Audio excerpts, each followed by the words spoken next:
Hey, here we go. We're online. We're live here, the road to episode 7. Welcome back to the road to episode 7, my ongoing series where I chart the road to the release of Star Wars episode 7 in December 2015. This is the live installment, Star Wars Day, May the 4th, 2014. And May the 4th be with you, of course. Just before we even get started, May the 4th be with you. I don't know where that started because it's only been a recent thing over the past few years. It was kind of fun at first. I don't really like saying it that much, even as a big Star Wars nerd, but I like the idea of a Star Wars Day where everyone kind of gets together, celebrates, and does whatever they do on social media and stuff, tweeting, Facebook, and all that stuff. It's been a fun day so far. I apologize for the lighting. I mean, it's still light out. It's 10 past 9. Again, sorry for the delay. About 10 minutes late getting on here. I should have everything set up. But yeah, it's still light outside here in Norway, so it was hard to find somewhere to film. I got a light here, but it's not really doing much. I am filming this with my camera, so it will go up afterwards in a lot better quality, but again, the lighting's kind of bad. Anyway, got a lot to talk about. You should be able to ask questions. On the right or the left of the screen, there should be somewhere if you want to ask questions as we're going. I've received some questions from you guys throughout the past few days since I announced this, so that's been awesome. I've got them all here ready to go, and I'm going to be talking about some Star Wars stuff, and I just lost about 3 viewers, so that's awesome. But to you 2 viewers who are stuck in, thank you, and I hope you enjoy. So, Star Wars Day. We watched the original trilogy today. And I've never done that before, just exclusively watching the original trilogy, like from 4, 5, and 6 all in one go. I've never done it, even as a kid. I don't know why. Last year I did 1, 2, 3, 4, 5, 6, which was mental, by the way. I made a video about that, and that was a crazy experience. But this is the first time I've watched just 4, 5, and 6. And we watched the Blu-rays, the Blu-ray editions. It was great. I love Star Wars, and so it was brilliant watching the movies, revisiting them again. I haven't really seen them from start to finish that many times as an adult, really. It was really when I was a kid that I would watch them to death. And a few years ago, I used to put Empire Strikes Back on almost every night when I went to sleep, and it was kind of my bedtime movie. So the first 20 minutes of Empire Strikes Back I have ingrained in my head forever. But yeah, I love watching the movies. Me and Connie watched them today.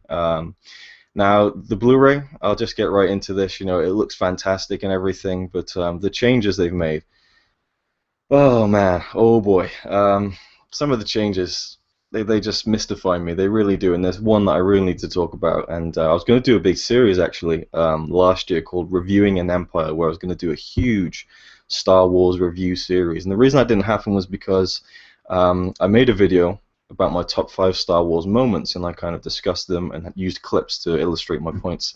And it got taken down from YouTube, and it was like the strictest thing that's ever happened to me on YouTube. They were like, illegal. They were like, we're taking this down. It's banned worldwide. A threat. They gave me a strike on my account. It was crazy.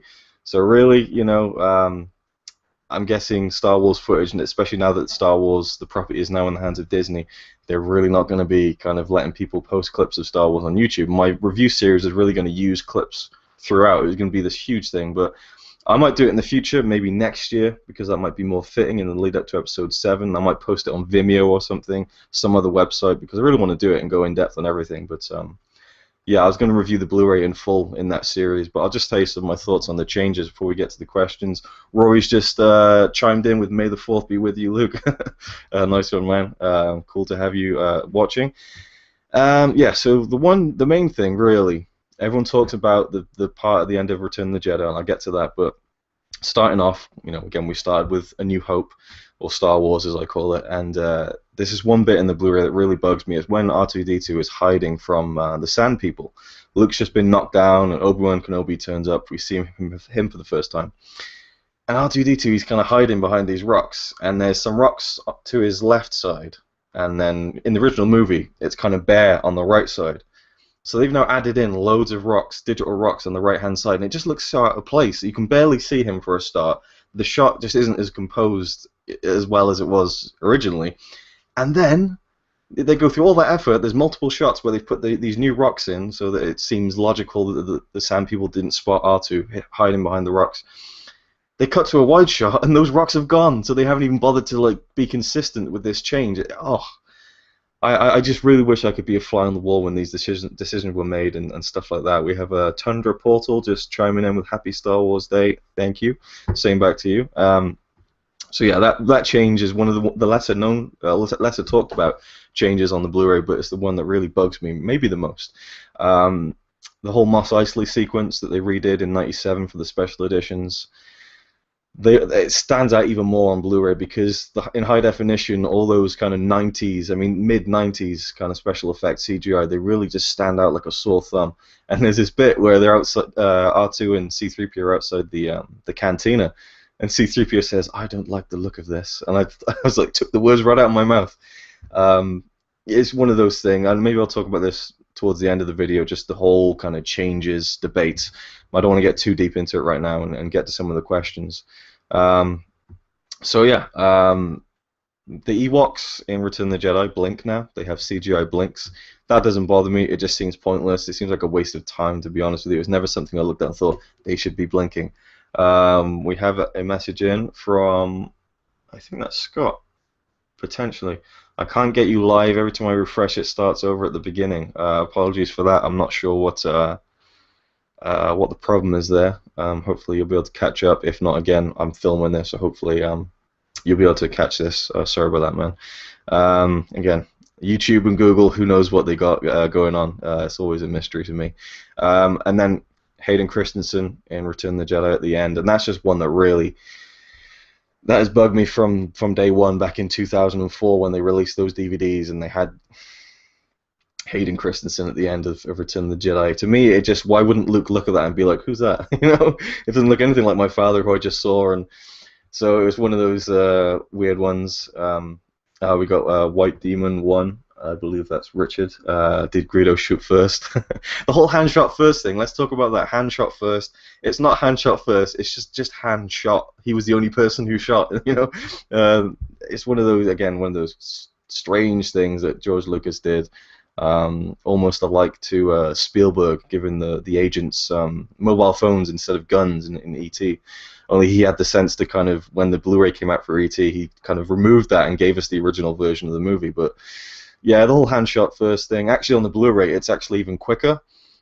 I couldn't even quite see it. It was so fast, and I think they've also sped up the way that Greedo shoots and hand shoots. So it's so quick, it's not even worth kind of thinking about. So yeah, I'm getting another question in here, I think. No, it's not a question. It's Jay. He says, "May the Fourth be with you." Would love to know who came up with that. I would love to know who came up with "May the Fourth be with you" also.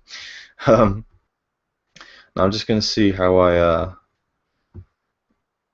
get rid of these questions. Okay, I've got it. I'm just clearing it up so I can get to everyone's comments, and then we'll continue. So yeah, the Blu-ray changes again. What else is there? The no at the end.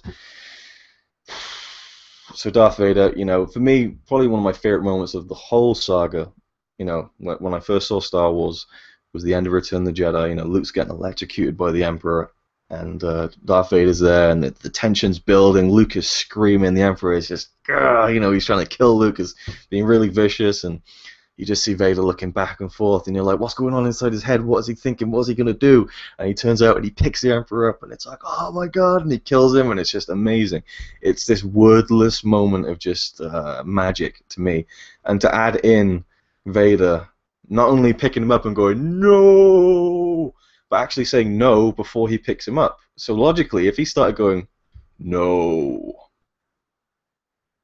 and then picks up the Emperor, surely the Emperor would have heard that. And you know, if you're going to be logical about things, I just think, I don't know. I don't think George Lucas knows what logic is. But again, I'm not one of those people that hates on Lucas, by the way, but that was a really weird change to me, and it still didn't sit right with me, and I wish we could just have the films in the best possible quality on Blu-ray, but without having all these changes. We should have the option, at least, of seeing the original movies, but of course, it's not that simple, and I might touch on this later on, but I want to get to some questions. And yeah, the Hayden Christensen is probably the biggest offender still, and especially the way he's looking. He's just kind of like, you know, looking really creepy. I don't like it at all. But I enjoyed watching the films, and to me, Return of the Jedi is such a bittersweet kind of movie to watch, because right at the end of it all, you know, ever since I was a kid, that was the end of Star Wars, and it was like, you know, wow, you know, the Empire's defeated, you know, the Force is back in balance, and Luke was kind of, you know, done everything that he was supposed to do. He's now a Jedi Knight, and you know, everyone's happy, and you know, the Empire's defeated, and that's it, and everyone's happy. Goodbye, and that's it. No more Star Wars ever. And it's just a really kind of sad moment, even though it's really like victorious. But now that's changed. Now that isn't the end of Star Wars. Now we're waiting for the next movie, the next installment, which will continue on.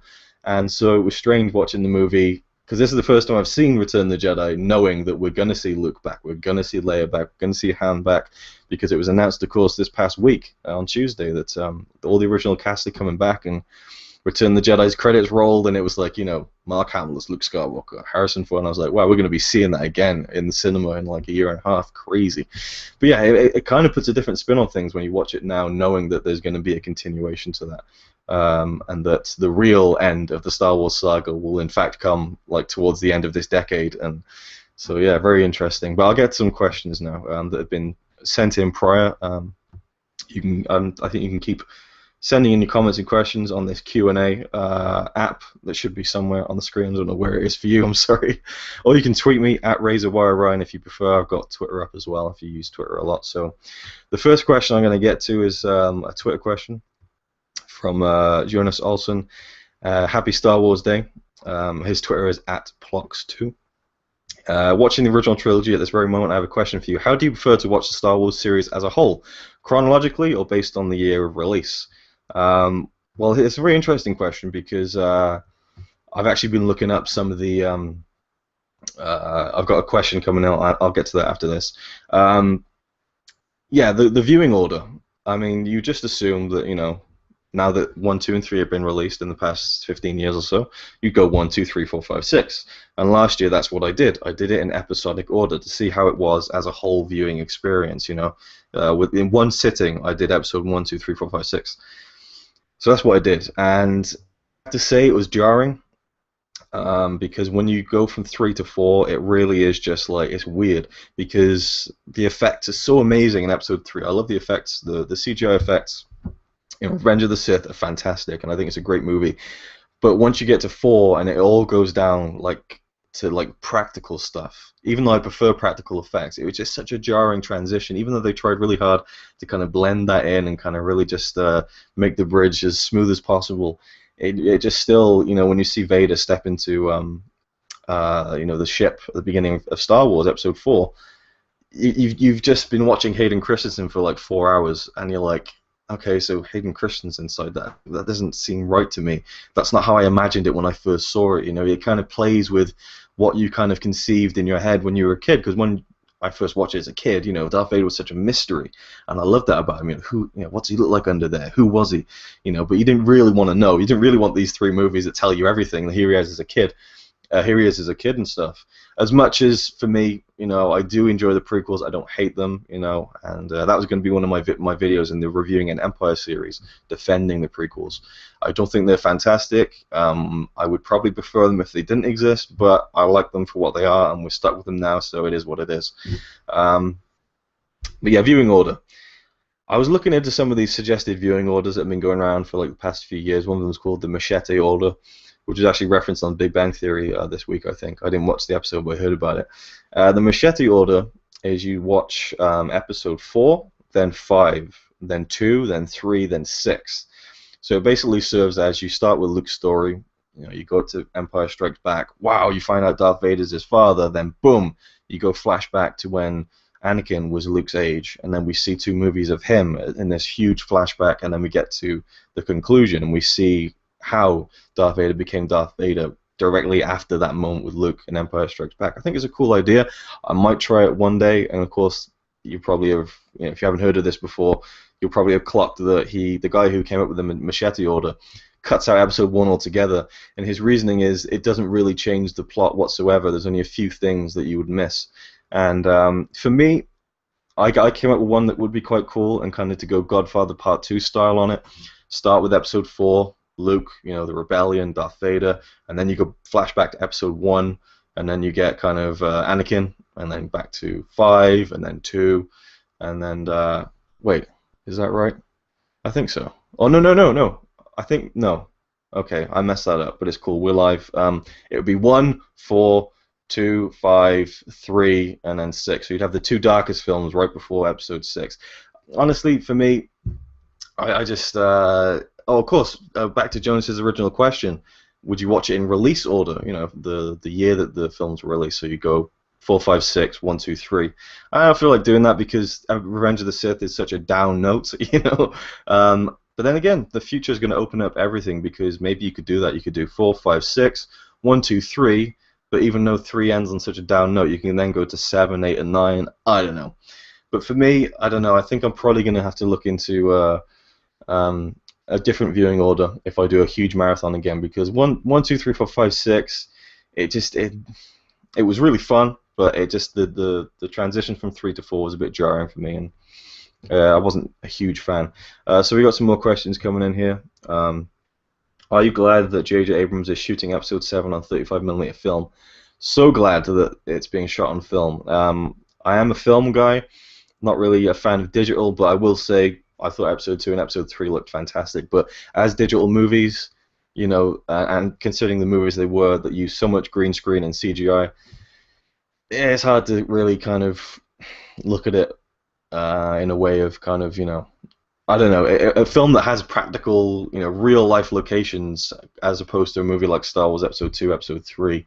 It's different, I think. But the fact that it's being shot on film, and apparently we're hearing that Episode 7 is going to be shot on location in a lot of areas. They've been filming in Abu Dhabi, allegedly for Tatooine scenes. And yeah, so but film for me always trumps digital, so I'm really happy that JJ is making the decision to shoot on film and bringing Star Wars back to the best medium, I think, for movies. From JJ, that machete order is one to try. Sounds interesting. Yeah, I'm quite interested to try it one day. White Demon 1, what are your thoughts on R2 having all these gadgets in Episode 1 to 3 but not in 4 to 6? I do get it, but not really explained. Yeah, that's just one of those things where George Lucas really didn't need to put R2 flying around on a flipping jetpack in Episode 3 and 2 as well. I think he kind of went overboard with some of those scenes, like that one in the like the droid factory in Episode 2, with just the crazy scene with C-3PO and R2. Far too much for me, that one. As much as I like that movie, I just think that scene just really stands out, and it's just such a CGI fest. And yeah, I just why wouldn't R2 use all the gadgets from the prequels in, you know, the original movies? I don't know. Maybe he's getting old. I don't know.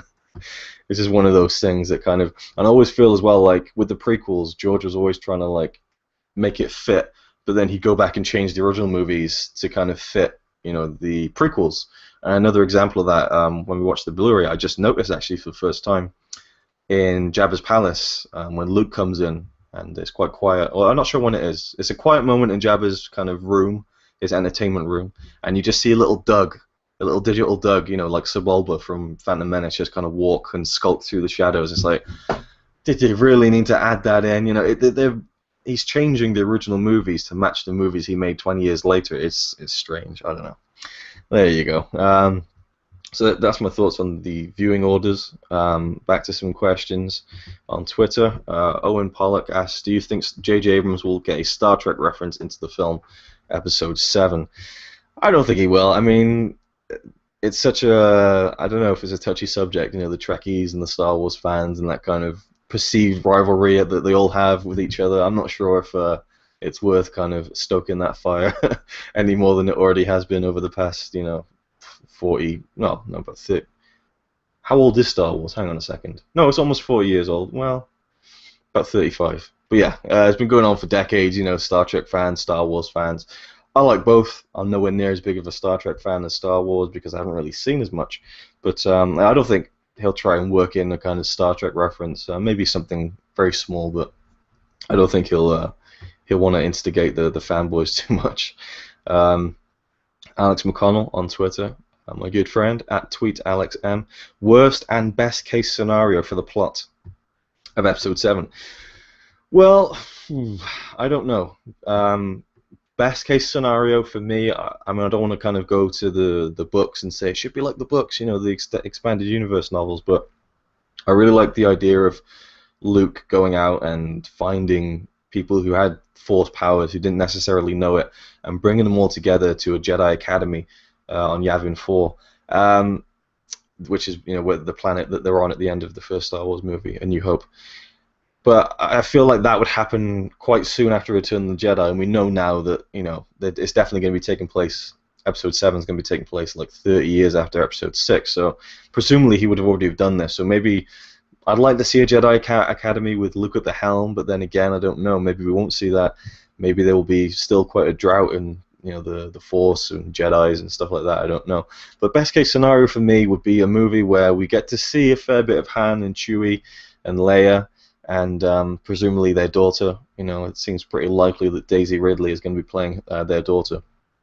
And I really want to see a lot of Luke. I'm a big Luke fan. I'm a big Luke guy. I really would like to see Mark Hamill have a huge role over the whole trilogy, even if he dies in Episode 7, to go on to be like literally an Obi-Wan type. Everyone's been saying it for like the past year now, but he's literally going to step right into the shoes that Alec Guinness kind of had in the original trilogy. And I'd love that. I'd love to see him, just kind of be a presence in the movie and bring it all to a close in Episode 9, because he's probably one of my favorite characters, and I'm a big fan of Mark Hamill in general. But yeah, I'd like to see Han and Chewie and Leia and Luke and everything. The droids, I'm not too fussed about seeing a lot of, but they have kind of been there and an integral part of the movies for all 6 movies, all 2 trilogies. So it really makes sense for them to be there for the whole thing, because, as George Lucas always said, kind of taking the model from Hidden Fortress, the Akira Kurosawa movie, which is told from the perspective of the 2 lowest characters, these 2 peasants who kind of spectate on all this stuff going on, and that's kind of what the droids are in the Star Wars movies. They're always there, seeing all these big adventures and getting involved in them and stuff. So I think the droids will probably play a big part in the movies, but I really also want to see this new cast really kind of grab it by the reins and do something really cool with it. Story-wise, I haven't really got anything in my head. I'm not gonna write the film, so I haven't really thought too much about it. But best case scenario, we have a good balance of the old cast and a good balance of the new cast that will really set up 8 and 9, which really should be solely, I think, the new cast to carry on, and maybe just brief roles for whoever survives out of the original cast in 8 and 9. But again, you got to think that they're getting on a bit, so.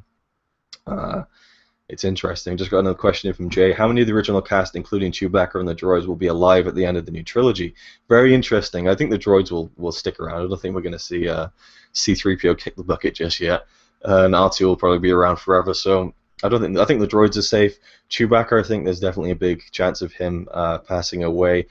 Maybe even in 7, we could probably see Han and Chewie and the Millennium Falcon go up in a big blaze of glory at the end of Episode 7. Who knows? I could see that happening. And if you haven't been watching all my Road to Episode 7 videos, my prediction is that Harrison Ford's character Han Solo will get killed off in Episode 7. There's no doubt in my mind. Whether it'll be at the beginning, like bam, and then whoa, or whether it'll be like a huge story that kind of builds towards the ending, and Han dying maybe at the hands of the new villain, which will really set that villain up as the biggest heel in the movie industry, leading into Episode 8 or not, I don't know. But I think Han will die for sure. I think Luke could as well. I definitely think that Leia will be around at the end of Episode 9. It seems a bit too morbid to kill off the whole original cast, but I definitely think Luke, Han, Chewie are on that list that could be very easily ticked off. But as long as it serves the story well, I'm all for it. So that's my thoughts on that. Worst case scenario for the plot, that it'll go down the political route, like Episode 1, like trade federations, and I just remember watching Episode 1 when I was a kid, and I loved it when it came out, but it was kind of like there's a lot of politicky stuff in this, and wasn't too exciting for a kid, those scenes. So worst case scenario, I'd say it gets a bit boring with kind of trade disputes and the Senate and all that kind of stuff. Although I did really enjoy the political side of Episode 2 and 3 as it pertained to Palpatine's character, but. Yeah, but I haven't really thought about the plot too much, and I really want to be surprised. So it's just interesting to kind of talk about it. But I haven't got anything specific in mind where I think that would be good, that wouldn't be good. I'm just kind of crossing my fingers and my toes and clenching my butt cheeks and hoping that it's gonna live up to the hype, because I think this is probably going to be one of the most hyped up film releases of all time, especially with the original cast coming back. More questions. This is from Scott Cineram. He says, given the fact that Luke, Leia, and Han are all going to be a part of the new film, how much do you actually want to see them? Brief appearances or integral to the plot participation? Myself, I'd limit everyone to cameos except Han and Chewie. The 2 of them can get directly involved in whatever mission the heroes are on after Han has a brief scene with Leia at the beginning. Perhaps the whole story can be motivated by Luke having been assassinated or something like that, and the less of R2 and 3PO, the better. Obviously, the script has been finished by now, so the story is locked in, and it's not like you and I can change anything, but I'm just interested in your opinion. Great question, Scott. I kind of just touched on that briefly then. Interesting. You would kind of say that Luke would get killed at the beginning. I don't think that will happen. I really think that Luke is a much bigger character than Han. Even though Han's more popular, I think that Luke and then Skywalkers. I really think it should still be a Skywalker-centric affair.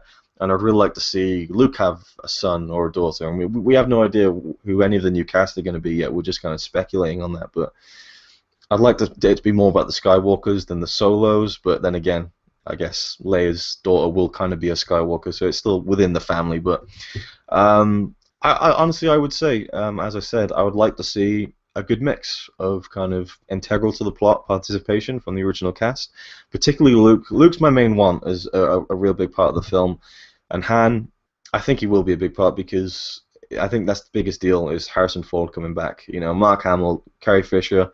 It seemed very likely they were going to reprise their roles, but Harrison Ford, I really wasn't sure if he was going to do it, and we all know he's not a huge fan of Star Wars, and that's another reason why I think his character will get killed off, because most Star Wars fans will know that Harrison wanted Han Solo to be killed off back in Episode 5. Second movie, he's like, I really think Han should die, and George was like, nope. And then Episode 6 rolled around, and Harrison's like, you know, I really think this story needs Han to die at the end, and Lucas is like, nope. So I think Ford's going to get his wish in Episode 7, and we'll see Han kick the bucket, but I just hope it's maximized. It maximizes its potential and can really kind of build into the story of the next two movies. But yeah, you know, I've got no problem seeing R2 and 3PO. Leia, I think, is probably the one who could probably just be kind of a cameo and just a very brief appearance, but Han, Chewie, and Luke I'd like to see a lot of, honestly, but I don't want the new cast to be overshadowed, but I don't want the new cast to completely just come in and take over, kind of. I want it to be a nice transition, personally, as a fan. Scott had another question. Normally each Star Wars movie is shot 2 years before it's released, allowing for a generous amount of time to edit and complete the special effects. But shooting on the new film is only just now getting underway, with only a year and a half to finish everything. Do you think this will have a negative impact, or perhaps not, since most of the big event films made now have ludicrous amounts of digital effects added after the fact, making it more like a standing operating procedure? Come to think of it, Age of Ultron is still shooting, and that movie will need to be finished in less than a year. Good point. He says, thanks in advance for including my questions. No problem. Thank you for all the questions. They were great.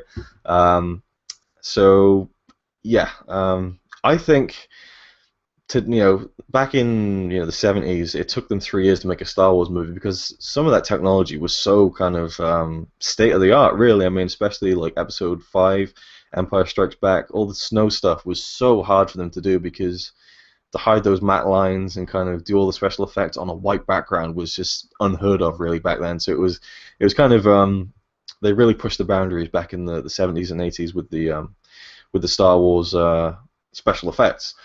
So it took them 3 years to make the movie, but when you come to the prequel trilogy, I think it still took 3 years between each release, but again, digital effects were used very heavily in those films, and I think towards the end of the 90s, beginning of the 2000s, those kinds of digital effects were still in their infancy. I mean, I remember The Two Towers was a revelation with Gollum. I just thought that was an amazing piece of work. You look at it now, it's not as impressive. The Gollum that appeared in the new Hobbit movie looked a lot better. So effects keep getting better and better, and they become quicker and quicker to produce and for artists to kind of create and stuff.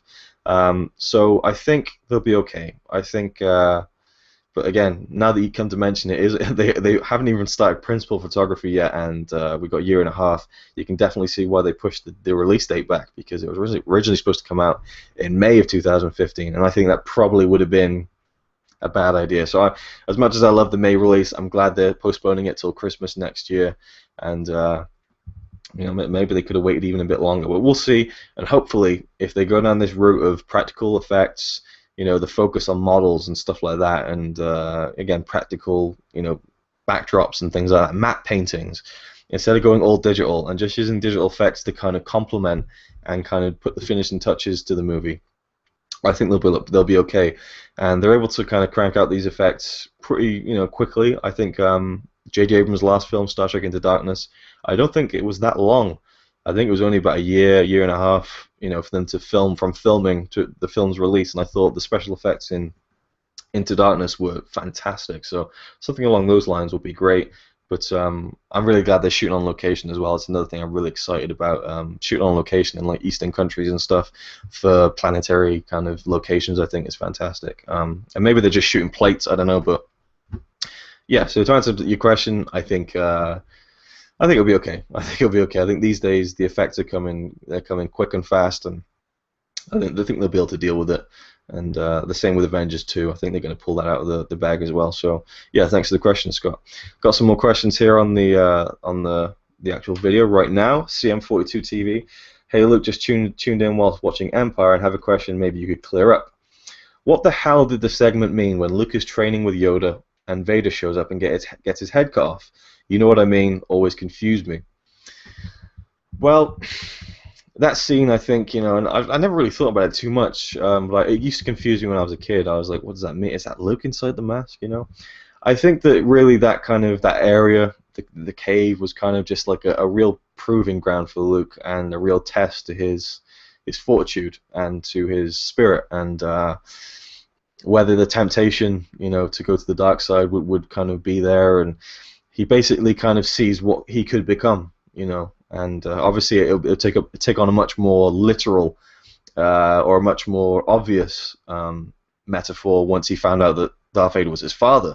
But just generally knowing that the dark side is there and you can be lured to it very easily, and you could become something very evil. And I think he was really just kind of struggling, within his own soul about his identity and who he was as a person, who he wants to be as a Jedi. And it was just his fear, really, and he confronted his fear. And yeah, you can really analyze that scene, and I'm probably not the best person to do it, but that's how I interpret it. So there you go. Thanks for the question, Chris. And the questions are shifting now, so I'm gonna have to be careful. We got one from Jay. What planets from the previous films would you like to see? Great question. I'd like to see Tatooine again. I think it's probably a given they'll go there if they're filming in Abu Dhabi, which is, just like desert, so a desert kind of area. That's what the set pictures were coming out as. So I think Tatooine is probably a lock. I'm excited because I do like Tatooine and I like the locations. And one of my favorite scenes of all time is when Luke's standing on that kind of outside the house, just looking at the twin sunset, the binary sunset. I'd like to see a throwback to that scene again, but we probably won't see it, and it'll probably be a bit too gratuitous. But yeah, Tatooine, I don't know really. I loved all the Endor stuff. I love the forest landscape, but I'd like to see more of Yavin 4. I think that's what it is, or the moon, the base, the rebel base from Star Wars, the first movie. Because in the books, that's where the Jedi Academy was, and maybe or the Jedi Temple, and maybe we'll see something similar to that where Luke has trained people. I don't know. But I'd like to see more of a foresty kind of place, and I'd like to be surprised. I'd like to see a new planet. I think they can't rely on everything that's been established. They need to introduce more things, and that's really my main worry actually about Episode 7 is establishing new things, because you have someone like Darth Vader who's just this iconic villain, probably one of the most iconic movie villain of all time. And it's hard to kind of just pull that out of the hat and do it again, I mean, the prequel trilogy, they had Darth Maul. He was cool, but forgettable, ultimately. The double lightsaber was a cool little gimmick, but that was all it was, really, a gimmick. Count Dooku was cool just because it was Christopher Lee, but again, he wasn't that iconic. And General Grievous, I thought, was really cool in Revenge of the Sith, but again, just a very small character. We're really going to need a huge villain to carry this new trilogy, and we already had that set up with the prequel trilogy in The Emperor, Palpatine, and I love his whole storyline in the prequel trilogy. So that was kind of there, just waiting to happen. They're going to have to, create a new villain from scratch who's going to be like really iconic and really, something that will live up to the hype. So that's something I'm quite concerned about. But yeah, planets, I'd like to see something new, but Tatooine is probably my main one, and probably going back to Yavin 4, something like that. Just getting rid of some of the questions I've answered. What would you like the plot to be? I already kind of talked about that. Sorry, man, if you go check that out later. I don't really have much of a kind of idea for what I'd like the plot to be. I just hope that they kind of find a good balance between the new cast and the old cast, really. Haven't thought about the plot too much. We have one from White Demon 1 again. Are you a Rebel Alliance guy or Dark Side? Also, I'm really excited about Max von Sydow being cast. I'm hoping he's some sort of villain, preferably a Sith. Yeah, I've heard he might be just voicing a character, so I'm not sure what's going to happen there. That would make sense given his age. But yeah, I think probably Max von Sydow would be a really cool villain. But I love that they're bringing in like a real classic actor in the same vein as Alec Guinness for this, at least episode 7. It's really cool. I'm a Rebel Alliance guy, you know. I was always a Luke fan, and again, my name's Luke, so if I had, you know, £1 for every time someone said to me, "Luke, I am your father," in school, I'd probably have about, I don't know, 68 quid or something. But I used to get that all the time. But I was a huge Luke fan. Everyone loved Han, and I liked Han as well, but Luke was my guy, and yeah, I'm more of a Rebel Alliance guy, I think, than a Dark Side. But you know, I do appreciate the cool Imperial March and everything, so I just love Star Wars, you know. We have Jonas Olsen again. The Machete Order sounds very interesting. It actually makes a lot of sense plot-wise. I will for sure try it out for next time. I tried to do 1 through 6 last year, made it until episode 2, and just crashed mentally. I can see that. I can definitely see that. It's definitely a hard slog to get through the prequels if you want to do 1 through 6. But once I got to 4 and I got over the jarring transition, it was all, you know, plain sailing really, because the original trilogies are so enjoyable. Yeah. He did 4 through 6 and just skipped the CGI trilogy altogether, and it was such a joy. Yeah, that's probably the best way to go, and that's what we did today. Just did the originals. So yeah. Right, now I'm going to go to the questions I got on YouTube on the page a few days ago. This is from Infinite Skittles. I have a few questions. What is your favorite color lightsaber? Probably lilac, which I believe is what the color of Luke's lightsaber is, or Anakin's lightsaber, the one that Luke's given at the beginning of A New Hope. Apparently it's not blue, it's lilac. That was said in one of the documentaries. So yeah, that's my favorite. I loved it. It's just, yeah, Luke getting that lightsaber and the duel with Vader in Empire Strikes Back is just so iconic in my mind. You know, the lilac and the scarlet lightsaber clashing. I just think it's a great visual, and that's my favorite one, the blue lightsaber. Are you a fan of Mace Windu? I remember when the new Star Wars movies were about to be made, and Samuel L. Jackson was saying, "Oh, I really want to be in the new Star Wars movies." I called up George Lucas and I said, "I'll be Luke's slave." And you know, Samuel L. Jackson really wanted to get in on the Star Wars movies. I didn't think he'd be in it, but he was, and he had a big part that went through the whole trilogy. I think he did a good job, you know. I liked the character. I'm not a fan of the character. You know, it was a pretty badass moment when he walked into the stadium, the arena, in episode 2. Yeah, I think he's a cool character. Not insanely memorable, but you know, he was good. What is your favorite Star Wars scene? I'd probably have to say the ending of Jedi with, you know, going back to the original version of Return of the Jedi. Again, Vader's wordless self-sacrifice when he picks up the Emperor and throws him down the shaft. It just it's an awesome moment. It just tops everything off the original trilogy. I love it. Would you like to see Han Solo as the main character in Episode 7? No, and I don't think it would happen either, because I just don't think Ford would do it. But you know, I think they really need to put emphasis on the new generation, really, because if they don't get their foot in Episode 7 and really establish themselves as characters and, you know, develop those characters on screen, you know, for the first movie back, then 8 and 9 are going to be harder to kind of sell, I think. Well, I mean, I'm sure they'll make loads of money no matter how good or bad they are, but I think, you know, to be a really good trilogy and a good series of stories, they really need to get the new cast in there and doing the best they can in the first installment of the new trilogy. And finally, he asks, what would you like the plot of Episode 7 to be? I've already covered that. I've not really got a plan in my head or a kind of idea as to what I'd like to see. I just hope that it's good, really. I have a Twitter notification. Let's see if it's a question. Okay, this is from James Coleman 2, at James Coleman 2. You can tweet me, by the way, if you're watching this. You got your Twitter up. You can tweet me at RazorWireRyan. I want to see some Vader flashbacks. Wouldn't that be cool? You know what? That would be cool. I would like to see it. And this has been another rumor from people saying that oh, we're going to see the Emperor back as a clone, like it was in the books, or we're going to see a sequence with Liam Neeson and Ewan McGregor as Force ghosts or as holograms in a Jedi temple, and yeah, it sounds nice, kind of a little bit of a reunion, getting some of the old, well, not old, well, I guess they are all old now, but getting some of the members of the prequel trilogy and kind of, and getting Vader, I guess, like I don't know, just I think they could probably do away with some of that, and it would probably be too much nostalgia, and it would be maybe too self-serving to the fans. So what I think a Vader flashback would be cool. Maybe perhaps Luke talking about it, or to someone else, or I don't know.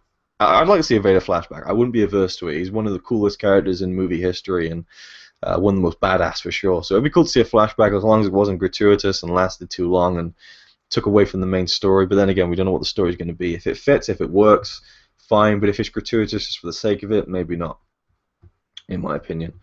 I've got some more questions in here on the page. Thanks for asking my questions, no problem, man. If Han does, I assume you mean die, in Episode 7, it would be a good idea to save it until the end, so he and Chewie can actively participate in the Heroes campaign, whatever that turns out to be. I agree, it would be cool to see Han and Chewie and the Millennium Falcon flying around with the new heroes of the saga, and it'd be cool to see that kind of... because that's one of the best kind of buddy combinations I think in film. Just Han and Chewie flying around the Millennium Falcon, just kind of doing all the evasive maneuvers, which just involved the Millennium Falcon flying straight forward. I got some maneuvers that'll fool him. He's lasing listily to the left.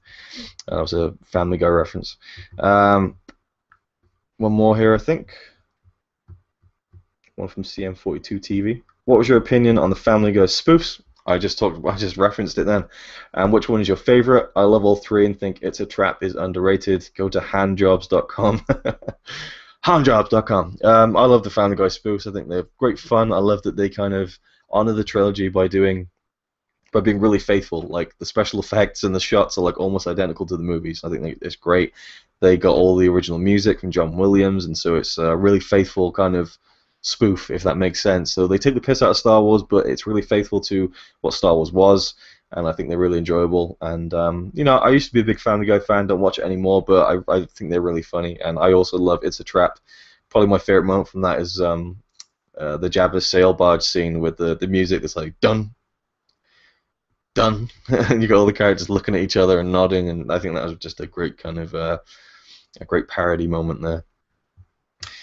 Right, back to the YouTube questions, and we got a few more left from Lunaria Claire. What makes people hate the Ewoks so much?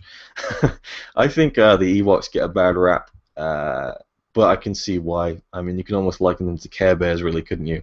The Ewoks, I think it's because they're kind of cute and cuddly, and ultimately are the downfall of the Empire. If it wasn't for the Ewoks, the Death Star wouldn't have been destroyed at the end of the movie. I mean, the Emperor might have been killed, but the balance might have not been. The balance of the Force might have been restored, but without the Ewoks, they wouldn't have destroyed that Death Star. And I think people have a problem with that. I know the original plan was for the end of Episode 6, Return of the Jedi, to take place on Kashyyyk, the Wookiee planet, and that we'd actually get kind of the Wookiees against the Empire, which I think it would have been cool, but at the same time, those Wookiees would have just ripped through those stormtroopers. I mean, they'd be pulling arms out of sockets. It would be mayhem. It'd be a cool kind of action sequence, but with the Ewoks, you get more of an underdog feeling and that kind of nature against the machine kind of thing, and it fits with the rebellion, and it's not all cute and cuddly. There's that one part of Jedi where these two little cute Ewoks are running off, and boom, one of them gets killed, and one of them's pushing his mate, and he's dead, and the harsh realities of being in a battle like that. I think so they didn't pull too many punches, but it's enjoyable. I like the Ewoks. I'll be honest, I find them cute. I enjoy them. I like the Ewok movies, Caravan of Courage and Battle for Endor. They're not great, but I enjoyed them. So I'm a fan of the Ewoks, but I can see why people don't like the Ewoks. I think it's just that kind of thing that they were so integral to the end of the movie and the Empire being overthrown ultimately that people don't like them. Maybe not. I don't know. You tell me. Let us on the answers on a postcard. What could have been done in their place? I just talked about that, Wookiees. I think that's probably the most logical kind of thing that could have happened. Why did the Empire think slow-assed? Why did the Empire think slow-assed, see them coming from a mile away, AT-ATs were effective weapons?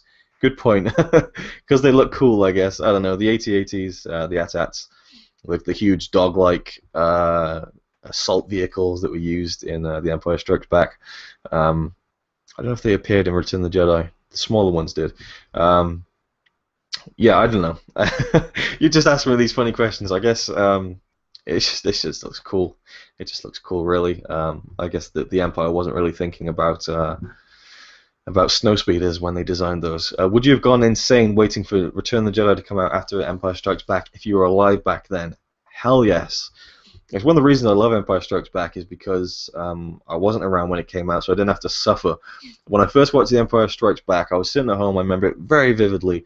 I was very young, and I looked up to the porch. My dad walked in. He didn't live with me and my mum at the time, but he'd walked in for some reason. I was just like, I'm watching Star Wars, and I was like, can I watch Return of the Jedi right after this one? And my mum said, yeah, of course you can. And I was like, ah! I was so excited that I was going to get to see the conclusion straight away. But some people had to suffer 3 years, and it ends on such a down note. That's what I love about it. You get your hero, your primary hero in this huge movie. His hand gets chopped off. He gets told that his nemesis is his father. His best friend, your secondary hero of the franchise, has been frozen and taken away. He's gone, and movie ends. You know, it's so harsh, and I love it. But yeah, I would have gone crazy back then, especially if I knew that it was going to be 3 years until Jedi came out. Last but not least, where did the Ewoks get that outfit for Leia? Great question. Never thought about that before. Excuse me. I have no idea. I guess Ewoks are fast knitters, fast sewers, and can produce clothes to fit humans at the drop of a hat, I guess. We got some comments in about the Family Guy episodes. Look at this couch. I'm taking this couch. That's probably one of the best moments in the Star Wars Family Guy episodes as well. And White Demon 1 says, I appreciate the Ewoks now thanks to Jar Jar. Good point. Going back to Jar Jar, actually, when we watched the original trilogy earlier, on the Blu-ray, and I guess the special editions from '97, you know, the Empire's been overthrown, and we see all the cities. We see, you know, Coruscant and Naboo, and we see Jar Jar Binks. I mean, you know, it might not be Jar Jar Binks, but it's pretty much Jar Jar Binks standing on top of a building saying, "We are free!" Jar Jar Binks is in Return of the Jedi. Just stop and think about that for a second. Jesus Christ. Jonas comes back in again. Who among the new actors are you most excited about? Even though I'm Swedish and love von Sydow, I must go with Adam Driver. Such an amazing actor and the best thing about Girls. I've not seen Girls. I know it's a HBO show, I think, and I know that he's apparently very good in it. Maybe I should check it out and get kind of versed on who Adam Driver is as an actor because I've never seen him in anything. So feel free to recommend me anything else he's been in. But it seems like generally a lot of people are like, Adam Driver, yes, this is awesome. So, you know, I trust people who, you know, who I follow on Facebook and stuff to be excited about it. So, you know, it seems like he's a really cool actor. And, yeah, I'm looking forward to seeing what he brings to the table. And I'll probably check out some of his earlier work just, again, to see what he's like and get a bit more excited about it, I guess. Yeah, I think, who am I most excited about, the new cast? That's a tough one, actually. I guess von Sydow is really great. I'm really interested in seeing what, I don't know how you pronounce his name, Domhnall Gleeson, who's an Irish actor. I think he's Irish. He's the son of Brendan Gleeson. He played Bill Weasley in the last 2 Harry Potter movies, and he played in a movie last year called About Time, which was a Richard Curtis movie, who made Love Actually and Notting Hill and all those films. And it was an amazing romantic comedy with a really cool time travel twist, and Gleeson was fantastic in that movie. He had such a great kind of, I don't know, just great screen presence. I'm really interested in seeing if he's going to be a big part of the movie. Some people have speculated he might be a droid. I could see that happening. He's not the one I'm most excited about, though. I'm kind of really excited about Daisy Ridley, to be honest, because no one knows who the hell that is. I mean, people have been like scouring the internet trying to find out who she even is. A really kind of no-name actress who presumably is going to be the daughter of Han and Leia because she was sitting between them in that epic picture of the table read of the script and everything. And it just seems, you know, and I think her dad was quoted as saying something like, she's like, half tough, half royal, or something like that. So it seems obvious that she's going to be their daughter. So I hope she gets a big part in the film, and she's a strong, female character like Leia was. And I just love the fact that she's an unknown, and that no one really knows that much about her. She hasn't been in that many things, and that's what I think was one of the best things about the original Star Wars was that Harrison Ford, Mark Hamill, and Carrie Fisher had been in movies, they'd been around, but they weren't really stars, and it lended a kind of believability to the movie, I think, because, excuse me, again, I think if you just brought in like Ryan Gosling, Daniel Day-Lewis, and like Zac Efron, you'd just be looking at them as, oh, Zac Efron in a Star Wars movie, that's unexpected. Oh, Ryan Gosling in a Star Wars movie. Whereas here you're not like, oh, that's Daisy Ridley. You're like, oh, that's her. She's that character. So I like it when an unknown actor comes into a big movie and hopefully does a good job. So I think she's probably the one I'm most excited about because it's so you're not sure what's going to happen, but hopefully it'll be good. And I trust J.J. Abrams' ability to judge good actors because his movie Super 8 had a lot of kids in it, and I'm assuming that was their first film, and they were all great. So hopefully J.J. Abrams has cast the right girl in Daisy Ridley. Seeing how long I've been going for. I think that's it for the questions now. Again, you can keep them coming in if you're watching right now. But no worries if not. I got a ton of stuff to talk about, and round this off. Episode 7. I guess I'll just talk about that a bit now until some more questions come in, and go through the new cast, who I haven't talked about yet. John Boyega. He's a guy who was in a film called Attack the Block a couple of years ago, which was kind of touted as like Shaun of the Dead, but with kids and aliens, and kind of see where that comparison comes in. I thought it was a great movie. I really enjoyed it. I can see why people didn't like it because ultimately you're looking at a gang of kids who are just absolute pricks and just terrorize people, but you're supposed to kind of relate to them at the same time and kind of get behind their fight against the aliens. But I won't do a full review of this movie. Connie hated it though. She absolutely hated the film with a passion. Attack the Block. Hated the film, and but I thought that John Boyega really stood out in that movie. He had a great screen presence, a great kind of just a good moody kind of performance, and I thought he was brilliant. So I think he could bring a lot to the table, whichever character he plays. I'm excited to see what he has to bring to the table. Daisy Ridley I've talked about. Max von Sydow, again, what an amazing actor. He's been around forever, and he's just done some amazing stuff. And he's so old as well. He's literally a living legend, and so it's great to have him in the film. I think whether he lends his voice to a character or he's an on-screen character, I don't know, but I'm really excited. And I said this a couple of weeks ago. I really hope they cast someone who's a big name, but like an older name who can bring a bit of class to the movie, and I think he's definitely going to do that. Andy Serkis, this is one that's going to be, I don't know. It could be divisive. I know that some people don't like Andy Serkis and get kind of annoyed by his motion capture performances and maybe kind of people who kind of really vie for him to win awards and things because because he's just, after all, a motion capture performer for the most part. He does, he's been in a few movies as a live action human performer, but mainly he does his thing in a motion capture suit for like Gollum, Lord of the Rings, King Kong, and more recently Caesar in The Rise of the Planet of the Apes, and he'll be doing the same character in The Dawn of the Planet of the Apes. But yeah, I don't know. Andy Serkis, I really like him. I think he's an amazing actor, and just seeing what he did in some of the motion capture performances, I think is brilliant.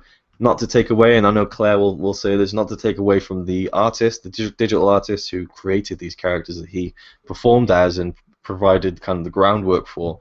Not to take away about that, but not to take away from that, but I don't know, Andy Serkis. He could well be playing a motion capture digital character, alien, in the movie, or he could be a human character. I think they probably brought him on to do some kind of motion capture stuff, and knowing how good he is at that, and again how good Gollum looked in the Hobbit movie, I think those kind of characters are really becoming very well done. Even Caesar in Rise of the Planet of the Apes was a fantastic character. I got so behind that it almost didn't matter that he was digital. I was so invested in that performance. So for me, you know, I think that he could bring a really cool role to the film with his motion capture stuff. CM42, Chris, he says, one more before I go. Let's hear your best Chewie impression. If you do it, I'll do it in my next video. I'll leave that till the end. I'll kind of work myself up to it because Connie's watching me now with a big grin on her face. So I'll just do that to annoy her. Back to so Andy Serkis, you know, I've got high hopes for what he can bring to the film. Oscar Isaac, I've only seen him in Drive, I think. I haven't seen Inside Llewyn Davis yet, but he seems like a really good actor. You know, I thought he was brilliant in Drive. And apparently he's got range because his character in Inside Llewyn Davis looks completely opposite to his character in Drive, and apparently he was great in that. So, you know, he obviously has good range.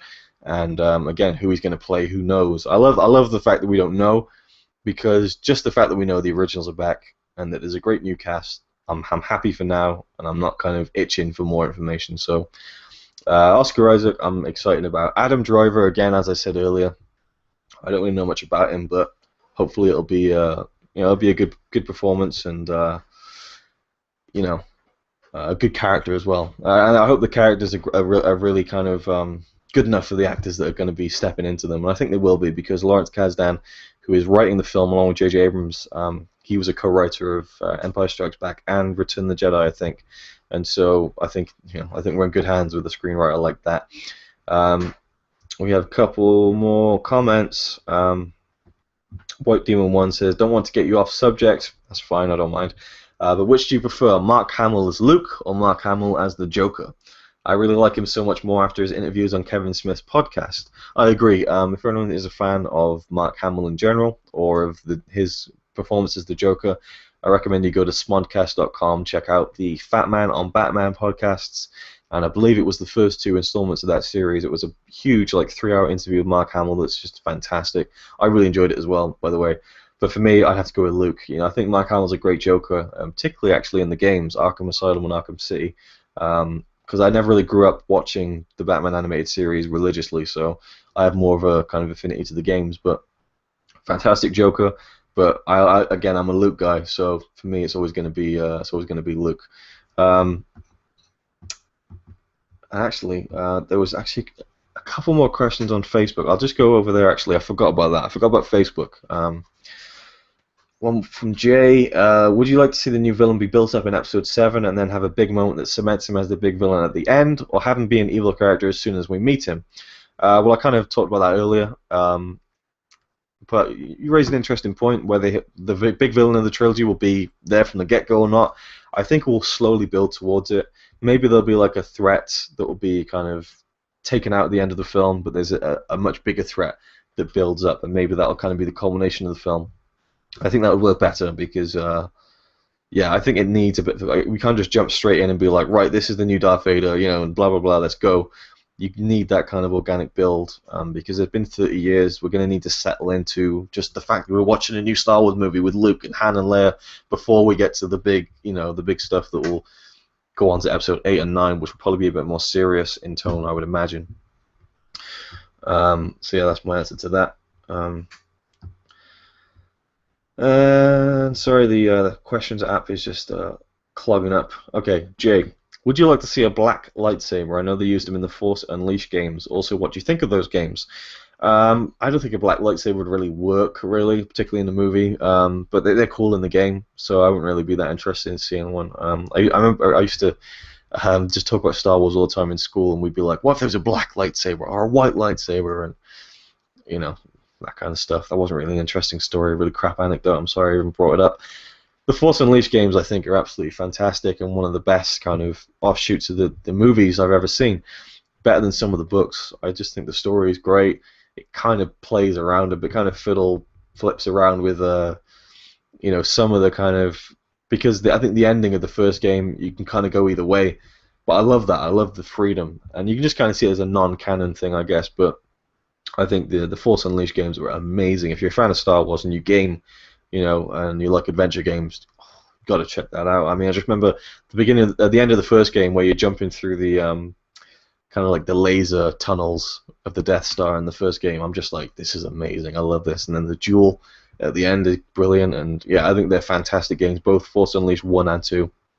Awesome games. I'm just going to head over to Facebook now because there was a few questions there that I forgot about, so excuse me. And then we'll probably round this up. I don't want to keep people too long. I think about an hour is decent. We started about an hour ago, so I think that's good. I've had fun. I hope you guys have enjoyed it.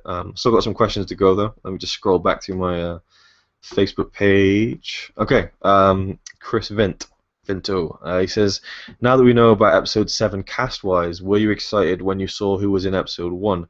So I guess he means back in like 98, I guess. I wasn't really cognizant enough, well, not cognizant, but I wasn't really aware enough of the movie industry and news, you know. At that time, I was living in England. Actually, I was right by Stonehenge. People know Stonehenge. I could actually see Stonehenge from my house, from my bedroom window even. So it's quite a remote area as well. There wasn't really a cinema near me. I could never go see a movie. In fact, I didn't even see The Phantom Menace in the cinema, which is just awful, even though, you know, it's not a great movie. But at the time, it was just, I was dying to see it, and I couldn't. I had to watch a pirate copy of it. And there's an interesting story behind that, but I'll tell that another time, I guess. But I don't want to, again, keep you guys too long. But I wasn't really excited about the cast for episode 1 because I didn't really know that much about it. I knew something about Natalie Portman previously for some reason. I don't know why. Maybe it was Leon, the professional. I'm not sure. As far as I remember being interested about Anakin Skywalker because Jake Lloyd had already been in a movie that I had seen, Jingle All the Way. And I remember thinking it was a good choice at the time. And you guys are going to hate me. I don't mind Jake Lloyd. I don't think he's great, but I don't hate him. So you can hate me for that all you want, but I think he's okay as Anakin. I think it's more the fact that people don't like seeing Anakin as a little kid or Darth Vader as a little kid, I think. I don't know. I don't think he was terrible. Anyway. So yeah, I wasn't really that kind of pumped about episode 1 in terms of the cast. I was more pumped in it just in terms of a new Star Wars movie. I remember it was the trailer was screened on British TV as a morning show. What was it called? The Big Breakfast. It was on every morning. I'd watch it before school, and they screened the trailer for the first time and blew my socks off. I taped it on video. I must have watched it 20 times when I got back from school, and it just, the music and the build-up and the clips, you know, and just, oh my god, that looks like Dagobah. Oh my god, there's a lightsaber, and there's that great clip of Ewan McGregor and Ray Park doing the duel between Darth Maul and Obi-Wan Kenobi, where the lightsabers are just like, and it was just like, my head was exploding. It was really just the general kind of hype of the trailer that got me kind of excited about episode 1. So the cast wasn't really on my mind back then. George Lucas, of course, loved the special editions. I'd like to know what special edition add-on you loathe the most. Is it Vader's No? That's an interesting one. The No, as much as I hate it, it might not be the worst. I think Hayden Christensen being at the end of Return of the Jedi is probably the worst addition to the movies. I just and actually I saw the special edition Return of the Jedi in cinemas when it came out, 1997. You know, it was like Star Wars Trilogy Special Edition. They brought out all sorts of stuff. The hype machine was huge that year. And all the movies are out at the same time in the cinema. My nan took me to see one of them. And it's like, right, which one do you want to see? As a kid, Return of the Jedi was my favorite, so I said Return of the Jedi. So that's the only one I saw in the cinema. And it's still the only original movie I've seen in the cinema is Return of the Jedi. And it was a great experience. And it was the scene, the new song and dance number in Jabba's palace. As a kid, I loved it. I'm just going to say it. I loved it as a kid. I thought it was awesome. Watching it now, particularly on the Blu-ray, stands out like a sore thumb and just really not good at all. But for me, Hayden Christensen is probably the one that really bugs me in the old additions to the original movies. Awful. And we have a final few questions from a viewer. I believe it's White Demon 1. He says, what are your hopes for the new trilogy? I kind of mentioned that really over this whole thing, I guess. I just hope that we get to see a good amount of practical effects and they do as many ships as they can for real, because you can tell when it's a model and you can tell when it's digital. They can look really nice when they're digital, but sometimes they don't. But when it's a model, you can just tell it's real, and it's awesome. So practical effects should take precedent, I think, in the movie. In terms of the special effects, I think the story should be good and make sense and have some emotional weight behind it, but at the same time not take itself too seriously. I don't know. And again, just a decent mix of the new cast and the old is what I would say. What direction do you want to go in, story and character-wise? I don't really have anything set in mind, really, for that. And finally, who is your favorite character from the films? Well, I'm going to have to go with Yoda, for me. Just, I love everything about his character. When you first see him in Empire Strikes Back, and he's just this little old man, and it's fun, and he's kind of like, he's got a little light, and he's like, mine, mine, and it's like, oh, this is great. And then you get to his little hut, and then he just kind of straightens up, and it's weird how they kind of, it's a testament to the great design of the puppet by Stuart Freeborn, who passed away last year. Rest in peace. He designed an amazing puppet for Yoda's character, and he just looked so kind of playful and just kind of ditzy and stuff, and like just a little silly old man. But then when it got time for him to turn serious, and kind of reveal who he was and why he wouldn't train Luke, just something about the facial expression that changes just makes it seem so much more. I don't know. I just think the work that was done with Yoda in Episode 5 was fantastic, and he's my favorite character, I think. And the writing, you've got to give credit to the writing and Frank Oz as well for doing the amazing performance. But the writing, that whole scene with the lifting the X-wing out of the water is just one of my favorite scenes in anything. In Episode 7, he plays a pivotal role, I think, in that scene with Luke. But and I actually really enjoy his stuff in Episode 2 and 3. I have to say, I love the duel between Yoda and the Emperor. That was awesome. I mean, come on, you have to admit that was awesome. And when he whipped that lightsaber out, I've told this story before. What the hell? Still got about 7 viewers, so this one's for you guys. When I first saw Episode 2 in the cinema, it was the opening night. One of the best cinema experiences of my life. It was packed out, and I kind of already knew that Yoda was going to pull out a lightsaber, but no one else really knew it. Well, I'm sure some people knew, but I'd read the novelization before the film came out, and it said that he brought his lightsaber out and had a little duel. But it was never in the trailers. I love that. It was never given away in the trailers that Yoda was going to have a lightsaber duel. And when he pulled out his lightsaber, everyone just went like that. And it's when you're in a room and there's like 200-300 people and everyone goes, it's like a shockwave and you feel it in your chest. And then when he started flying around, everyone was like, it was just one of the best things ever. It was the atmosphere was so tangible in that room that night, and I love it. It just takes me back to that moment. Even if you look at it and say it's silly, for me, I'm still gonna love it because it reminds you of that amazing cinema experience. But yeah, I'd say overall Yoda's my favorite character. Close second is Luke. I'm a big fan of Luke's character, and I love how Mark Hamill portrayed him over all 3 movies. So thanks for those questions, man. And you just sent me another message. Yeah, I pretty much answered all those other ones.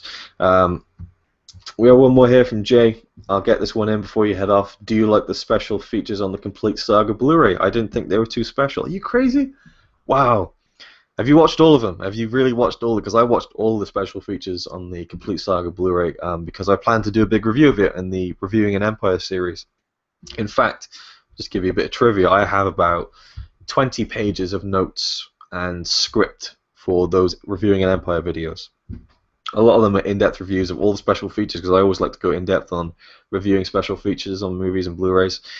I loved them. I thought the special features on the Complete Saga Blu-ray were fantastic and almost made up for the fact that we have these awful additions to the Blu-rays and the movies themselves. I thought the Star Warriors documentary was brilliant. I loved the Spoofs compilation. They went really extensive on that, and there were some cool ones I hadn't seen before. Really, there's a treasure trove of stuff on those Blu-rays in terms of just like concept art that you can look at, on your big TV and see them in all its glory and see comparisons of how it fits into the movie. I thought they did a great job there. There's some great archival interviews. It's maybe not laid out the best way because it goes by planet and by location. I'd like to see everything in one big kind of play-all function, and some of the interviews were actually kind of boxed like that. So you'd have like the interview here and then like a little kind of graphic on the bottom and on the side. I didn't like that. There was something on the deleted scenes, man. Oh my god, the deleted scenes from the original trilogy are just so awesome.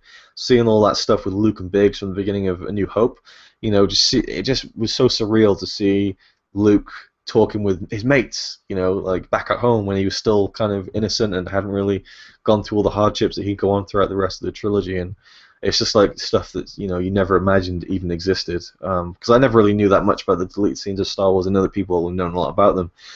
And I love the scene from Return of the Jedi where we see Luke in the cave at the beginning in Tatooine, putting on his new lightsaber and seeing like Darth Vader and kind of communicating with him. And there's some great stuff on those Blu-rays. I think maybe it could have been they could have done some. They could have done more. I think they should have included the Empire of Dreams documentary because that is the best documentary I've seen on Star Wars. Empire of Dreams, 2.5 hour film. You can even see it on YouTube. It came with the DVD set that came out in 2004 on its own disc. Absolutely fantastic documentary. One of my favorite documentaries ever. It's just so comprehensive. Everyone is interviewed for it. Even Harrison Ford, Mark Hamill, Carrie Fisher, George Lucas, everyone. It's well worth a watch. And if you're a Star Wars fan, you need to see Empire of Dreams. Brilliant documentary. That really should have been on the Blu-ray set to make it more complete. But there's the other thing. The complete saga Blu-ray set is no longer the complete saga, so that's kind of annoying. We're gonna get another complete set in the future probably, but there you go. I like the fact that they included the audio commentaries from the DVD releases, which were all pretty decent. Although I have to say, for anyone who's watched those audio commentaries, the Ben Burtt stuff is really grating.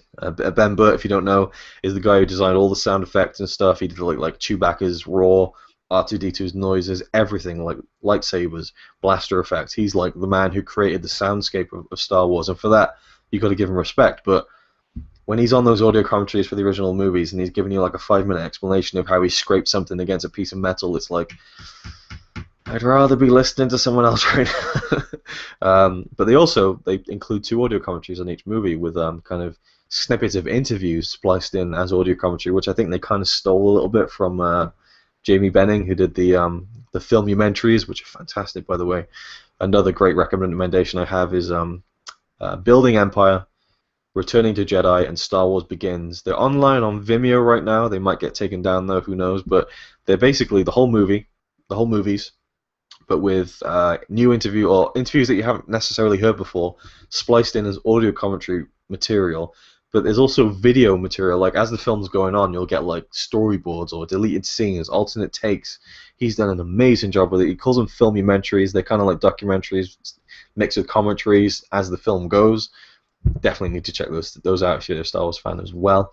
So yeah, Jake, man, maybe you haven't watched all those extras, but I thought they were brilliant, especially the deleted scenes. But well, it is what it is. Sometimes you can't. And also, again, I don't want to go on too much here, but the 2-disc DVDs of the prequel trilogy movies, they all had like a feature-length documentary, like an hour-long documentary. They were the best thing about, probably even better than the films. Like the first Phantom Menace DVD, it had like a really good documentary about going back to Star Wars, making the movie, casting the movie, filming the movie. Episode 2, they had a documentary about creating Yoda digitally, because that was the first time they did it. And then episode 3, they had a really good documentary called, I think it was like Within a Minute or something, or Within 60 Seconds, and it shows you every single thing that went into making just 60 seconds of a Star Wars movie, from cast, filming, digital effects, down to catering and all that kind of stuff. Really interesting look at filmmaking in general, or at least filmmaking in the style of George Lucas and CGI fest. So yeah, there we go. That's it. I'm all out of questions, so I'm going to leave it there. I had even more to talk about just in case, but I think we're done here, and I hope you enjoyed. Anyone? Huh? Chewbacca. Oh, Connie's reminding me of Chewbacca. I'll do Chewbacca's laugh. Laugh it up, fuzzball. Huh? Yeah, I can't do a good Chewbacca impression, so I'll just do the little laugh. I'm sorry to disappoint, but that's kind of what I do. Anyway, thank you for sending questions in, guys. People who've been watching along with this, I really appreciate it, and all the people who sent in questions over the past couple of days. Hope you enjoyed. Hope you've had a good Star Wars day. Maybe watch some of the movies. If you haven't already, get on that now. It's been fun. Maybe we'll do another one next year or something, and there'll be many more Road to Episode 7 videos coming in the future, I'm sure. I got another tweet coming in. Let's see what this is. Hey, just started watching with the new cast. Biggest criticism in news, lack of female characters. This is from @Nick_BD. Is that a concern to you? Yeah, I agree. There's only one real new female role cast in Episode 7, which is Daisy Ridley. I would say, apparently the rumor is that the casting isn't complete and that they still need to cast another female lead. So we'll see. But with Leia, who I don't think will be that much of a big role in the film, we don't know yet. I think three women will be enough. Obviously, that sounds bad, but of course, I'd love to see more female roles in the film. But there haven't really been that many over any of the films, really. And it's not really something I look at and say, oh, that's disrespectful to women or whatever. Maybe certain women feel that way. Oh, Chris says screw job. I'm sorry, I can't do a good Chewbacca impression. It's just, it's my vocal cords. There's something there that just doesn't allow me to do a good Chewbacca impression. I'm sorry, sorry to disappoint you. Although at least you're not Bret Hart and getting literally screwed at Survivor Series. That would be terrible. Yeah, the female characters. I'm sure there'll probably be another female lead announced. Maybe there won't. I don't know. It is a criticism, and if they stick with that, then maybe it might be a bit of an issue that people might kick up a bit of a fuss about, and I'm sure they already are. But it is what it is. I think Daisy Ridley could probably, from the look of it. I mean, just I'm really just speculating here, but it seems like she could probably be a really good, strong female role, particularly if she's the daughter of Princess Leia, who's one of the probably most independent kind of gung-ho female characters in movie history. So yeah, that's it. There's something else I wanted to talk about. Very briefly, sorry, just very, very briefly. Watching the movies on Blu-ray today, I discovered a few little things I had not noticed before, and it always happens when I watch movies on Blu-ray, and I love it. At the beginning of, near the beginning of the first movie, when they're just about to get on the Millennium Falcon with Han, leave Mos Eisley, and they're walking around, and there's that people who's kind of like, there's one of those spies who's kind of like checking them out and stuff, and he's got a massive nose. There's this weird droid with kind of like a weird look on his face, and he's kind of walking around, and it just looked. I thought I'd never noticed that guy before. He's just a really odd-looking droid character.